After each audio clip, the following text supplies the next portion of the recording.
Before we continue reading, we're going to review the questions that we need to answer. Number 9, what do people today spend years of training to do? Number 10, how did the civil service examinations affect Chinese society?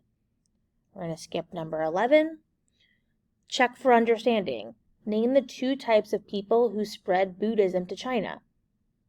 Name one condition in China that opened people to the teachings of Buddhism. Revival of Confucian ideas. Confucius and his followers believed that a good government depended on wise leaders. The Tang dynasty supported Neo-Confucianism, a new kind of Confucianism. It taught that life in this world was just as important as life in the next one. Neo-Confucianism became more than a list of rules. It became a religion. Neo-Confucianism also helped make the government stronger. In the past, jobs had been given to people because of their wealth, family, or friends. Now the government hired people based on their knowledge and ability to think. People taking civil service examinations had to show how much they knew about Confucian writings. Only men could take the tests, and only rich people had enough money to help their sons study for the tests.